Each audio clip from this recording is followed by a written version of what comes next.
সভার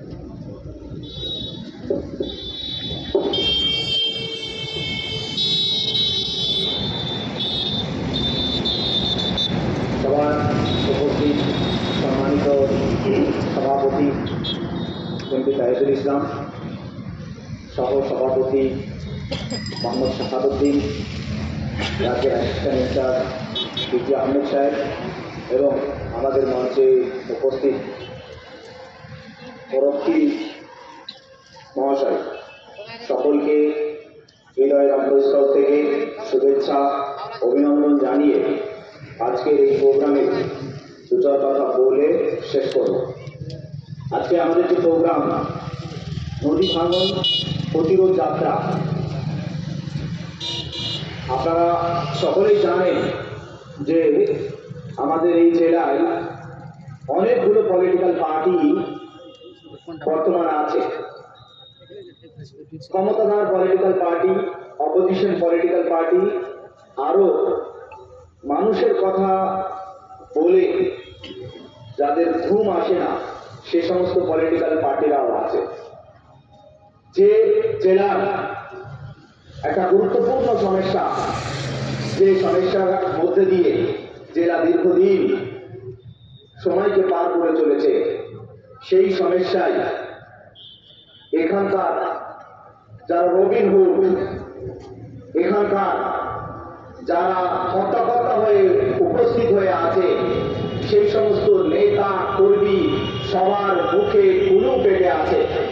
কেউ নদী ভাঙন নিয়ে জোরদার কোনো কথা, জোরদার কোনো বক্তব্য আজ পর্যন্ত বলেনি। আমাদের প্রশ্ন ছিল যে ফারাক্কা বাঁধকে কেন্দ্র করে কালিয়াচক, শামশেরগঞ্জ থেকে শুরু করে জলঙ্গি পর্যন্ত যে ৮-১০খানা ব্লক গত 1975 নয় তার পূর্বে থেকে ভাঙনে যে কবল তাতে জর্জরিত হয়েছে, তাতে আপনারা কি করেছেন? দুঃখ পরিতাপের বিষয়, কোন নেতাই কোন কাজ করেনি, বারবার প্রতিশ্রুতি দিয়েছে। জঙ্গিপুরের প্রাক্তন সাংসদ, দেশের এক সময়ের রাষ্ট্রপতি ছিলেন প্রণব মুখার্জি, তিনি তার নির্বাচনী প্রতিশ্রুতি হিসাবে বারবার নদী বাঁধব বলে প্রতিশ্রুতি দিলেও নদী বাঁধনের 1% কাজও প্রণব মুখার্জি করেননি। বর্তমানে সাংসদ খলিলুর রহমান, তিনিও নদী ভাঙনের কথা বলে নদীতে ক্ষতিগ্রস্ত মানুষের কাছে গিয়ে ফটো তুলেছেন ঠিকই, কিন্তু নদী ভাঙনের স্থায়ী সমাধানের কোনো ব্যবস্থা আজও পর্যন্ত করেননি। কি করেছেন? সেখানে গেছেন, দুটো বালির বস্তা ফেলেছেন এবং সেই বালির বস্তা ফেলার ফটো এবং ভিডিও তাদের মিডিয়াতে, তাদের ফেসবুকে আপলোড দিয়েছে।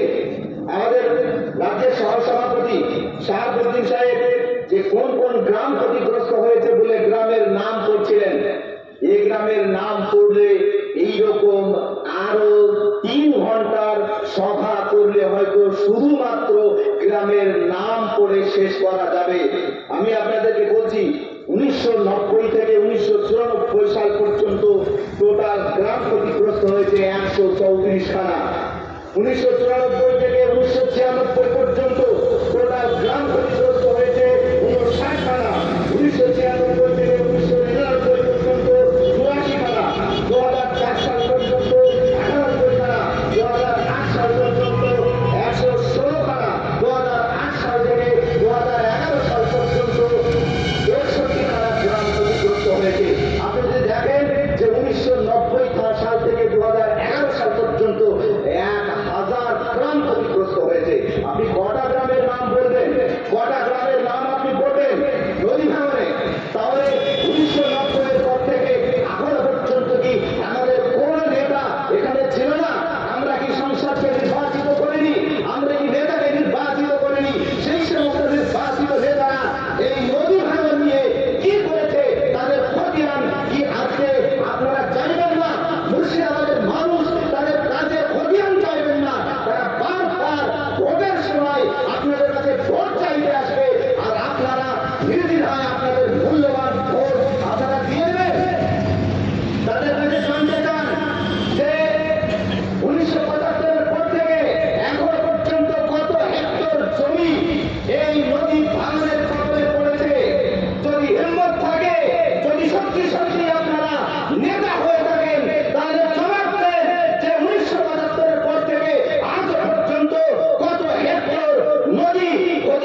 সামনে যান, আপনাদের লজ্জা বোধ করেন না?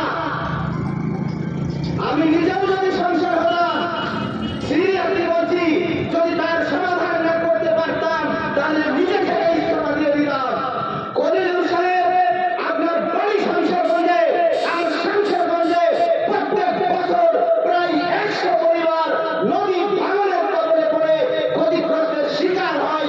আপনি কোন লজ্জায় এখনো সংসদ হিসেবে সংসদে হাজির হন? কেন আজ পর্যন্ত আপনি ইস্তফা দিয়ে দেননি? ওই দিনকার সংসার আবু তাহের আর এই দিনকার সংসার বর্তমানের ঈশা খান চৌধুরী। আপনাদের কি লজ্জা করে না যে আপনারা সংসার থাকার পরেও আপনার এলাকায় প্রত্যেক বছর শয়ে শয়ে মানুষ নদী ভাঙনের কবলে পড়ে তারা সর্বশান্ত হয়, তাদের একতলা, দুতলা, তিনতলা বাড়ি ভেঙে তারা ঘুরে যায়, নদী গর্ভে চলে যায়, হাজার হাজার মানুষ ক্ষতিগ্রস্ত হয়। আর আপনারা বুক ফুলিয়ে কি বলে উত্তরীয় করে নেতাগিরি করে বেড়ান। কোন লজ্জাই করেন?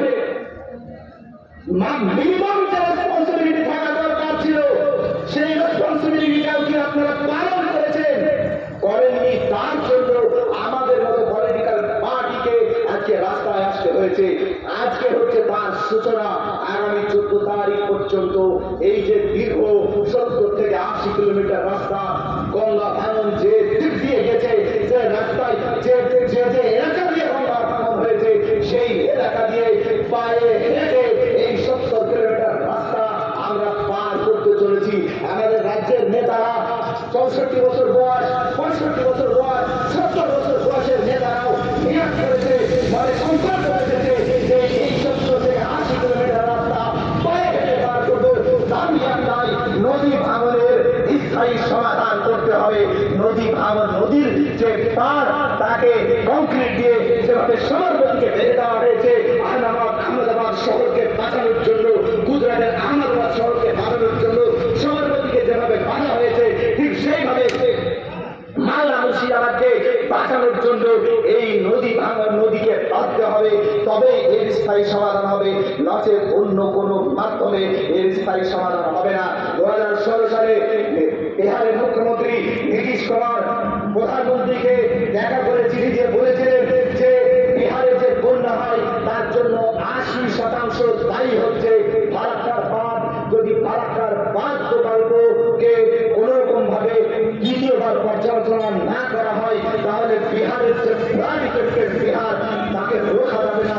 ফ্লাড ইফেক্টেড বিহারকে বাঁচাতে হলে আপনার কি বলে ফারাক্কার বাঁধ দিয়ে দ্বিতীয় পর্যালোচনা দরকার আছে বলে উনি বলেছিলেন। আমরা জানি ফারাক্কার ব্যারেজ যখন তৈরি করা হয়, যে বাঁধ যখন তৈরি করা হয়, সেই সময় মানুষকে বলা হয়েছিল যে এখানে জলবিদ্যুৎ কেন্দ্র তৈরি হবে, সেখান থেকে যে বিদ্যুৎ উৎপন্ন হবে সে বিদ্যুৎ আপনাদেরকে দেওয়া হবে। কিন্তু দুঃখ যে জলবিদ্যুৎ ফারাক্কায় তৈরি হয়নি, তাপ বিদ্যুৎ কেন্দ্র ফারাক্কায় তৈরি হয়েছে। তাপ বিদ্যুতের জন্য যে কাঁচামাল দরকার ছিল সেই কাঁচামাল ঝাড়খণ্ড থেকে নিয়ে এসে এখানে তাপ বিদ্যুৎ কেন্দ্র তৈরি করা হয়েছে। আরে ভাই, ঝাড়খণ্ড থেকে কাঁচামাল নিয়ে এসে ফারাক্কায় তাপ বিদ্যুতের কি প্রয়োজন আছে? আপনার যদি তাপ বিদ্যুৎ কেন্দ্র করতে হতো তাহলে যেখানে কাঁচামাল আছে যে ঝাড়খণ্ড, সেই ঝাড়খণ্ডের তাপ বিদ্যুৎ হওয়া দরকার ছিল, কিন্তু ঝাড়খণ্ডে না করে এখানে করা হয়েছে মানুষকে ধোঁকা দেওয়ার জন্য। পাশাপাশি আগামীকে তাপ বিদ্যুৎ কেন্দ্র তৈরি করতে দেওয়া হয়েছে ঝাড়খণ্ডে, যার তাপ সেখান থেকে যে বিদ্যুৎ তৈরি উৎপন্ন হয়েছে সেই বিদ্যুৎকে বাংলাদেশকে প্রোভাইড করছে আদানি। পুরো মানুষকে ধোঁকা বানানো, মানুষকে ধোঁকা দেওয়ার প্রকল্প ছাড়া অন্য কিচ্ছু নয়, অন্য কিচ্ছু নয়। তার প্রতিবাদে এই পদযাত্রা সাধারণ মানুষের পদযাত্রা। মালদা মুর্শিদাবাদের এই ফ্লাড ইফেক্টেড মানুষ, মালদা মুর্শিদাবাদের নদী ইফেক্টেড, নদী ভাঙনের ইফেক্টেড মানুষের পাশে দাঁড়ানোর পদযাত্রা।